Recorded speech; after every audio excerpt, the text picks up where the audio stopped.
when I started learning about the impacts of materials, I was very overwhelmed. I didn't know where to start. I didn't know where to, find product information, or like what product category to start with, or how do I convince the other designers on my team that we really need to be thinking about this and not just aesthetics and durability and lead times? And how do we convince owners that maybe they should pay a little bit more for this, healthier option?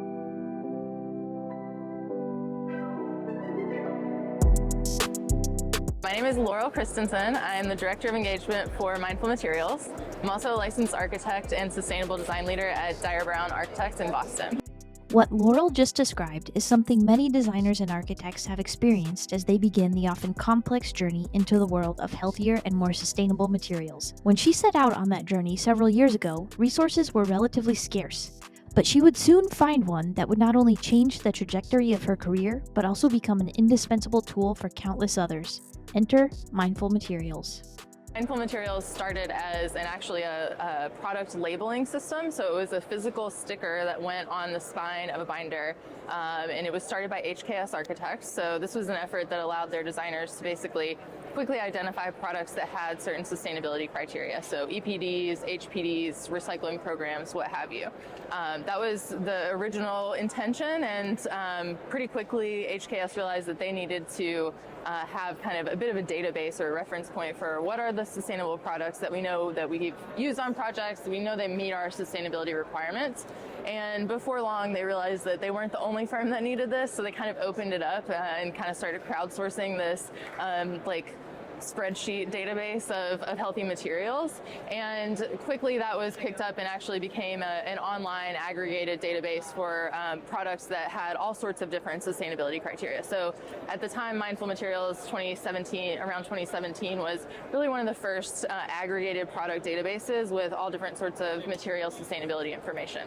And from there, it really grew into, from a database, really into an industry-wide movement. So this was a group of folks from the manufacturing side, from the architecture and design side, who were really trying to prioritize healthy materials that had transparency documentation available, and wanted to educate the market about why that was important and where they could find those materials. For many years, Mindful Materials existed as a database.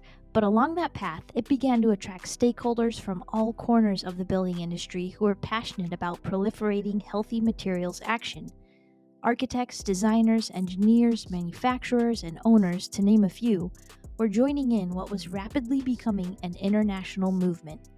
This prompted the need for more formalized groups, and soon the A&D Engagement Group, Manufacturers Engagement Group, and Community Working Group were born.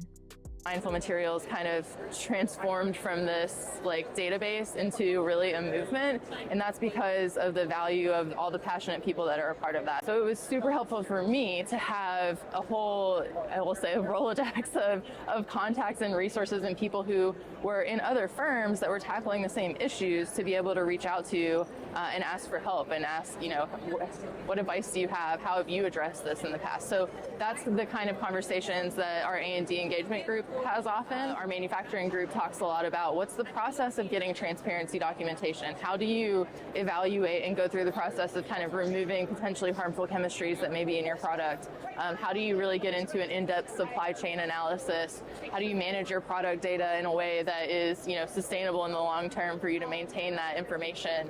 And how do you tell the story of your sustainability work to specifiers? Regardless of what role we're in or where we are in the sustainability space, we have to understand kind of change management in a bit of a way, whether it's working with our clients or working within our own organizations or project teams, how do we start to do things differently, and how do we embrace change and, change our processes and procedures and even the framework by which we're evaluating things. And so that is something that it doesn't matter, what part of the built environment you're in. Those are skills and practices that we all kind of need to harness in order to, move toward a more sustainable future. So that's part of what our community working group is looking to do, is kind of bridge the divide between the kind of different silos of A&D, manufacturer, owner. How do we kind of bring everyone together to tackle this big challenge of, holistically sustainable materials together? Mindful Materials' role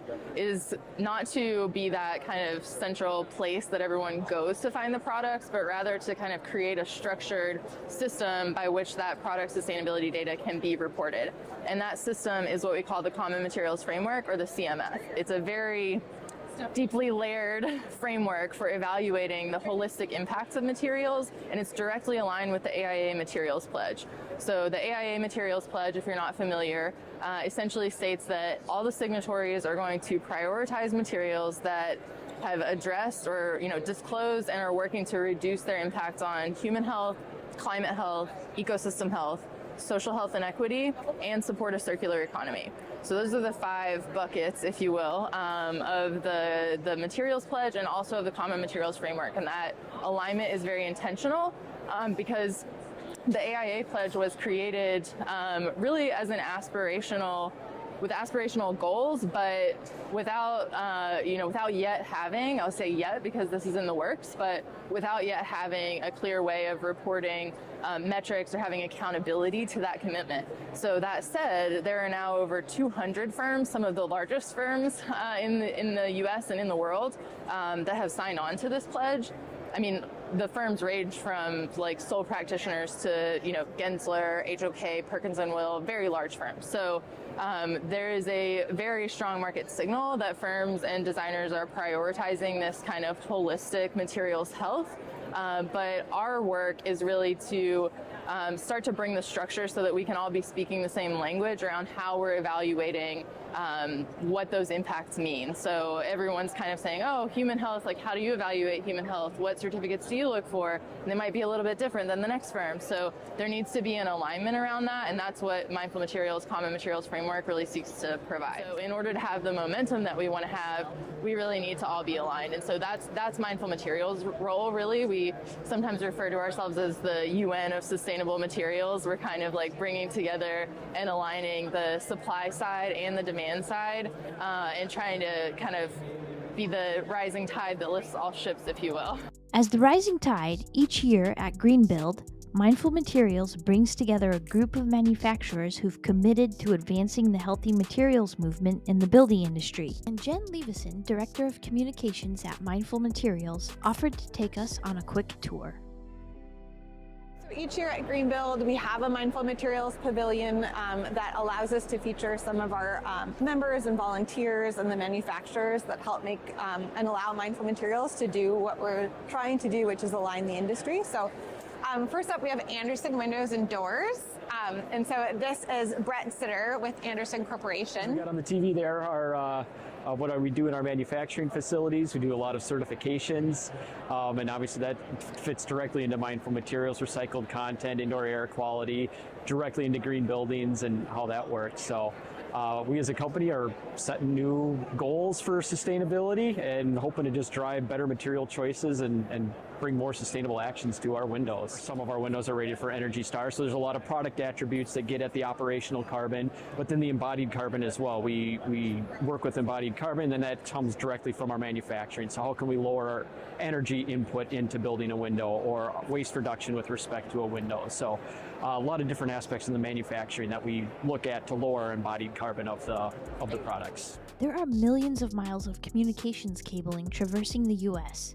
Millions are made every year, and every year, millions of pounds end up in the landfill. But the next company on our tour is looking to change this often overlooked component of the built environment. Next up, we will stop by Superior Essex. Hey, Luke, do you have a minute? Yeah. So we're a communications cable manufacturer.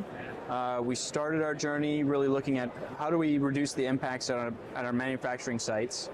We've since achieved zero waste to landfill and have remained certified zero waste to landfill 9 years in a row, with over 30 million pounds of waste diverted through that initiative. So we started there, and then we started to see, all right, how do we make our products more transparent? How do we provide data on the life cycle impacts of our products? And have expanded our documentation and understanding of those aspects as well. So now we have 55 product categories that have EPDs and HPDs manufacturers with all of that carbon data and material health transparency data for a product category that typically isn't evaluated under those criteria.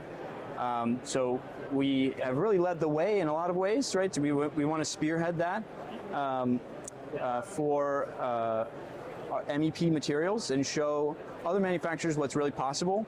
And that's what's been great about Mindful Materials, is that it gives us a platform to advocate in that way. Next, we hopped over to Autex Acoustics, a company that has taken measures to be carbon neutral and to eliminate harmful chemicals in its acoustics products.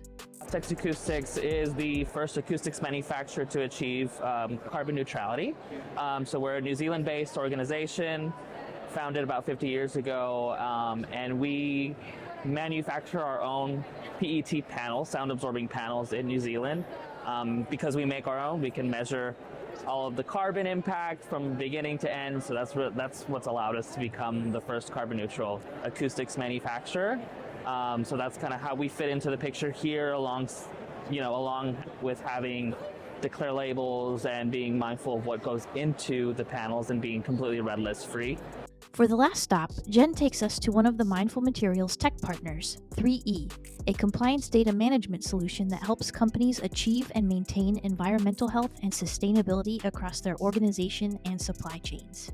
3E, our exchange platform, helps companies to make sure that their products and all the raw materials that go in their products are sustainable. And also, since we partner with Mindful Materials, it helps them not only gather all the information they need for their certifications like LEED, HBDs, and declare labels, but it also helps them then publish them to their product passports that then also pushes that information to Mindful Materials.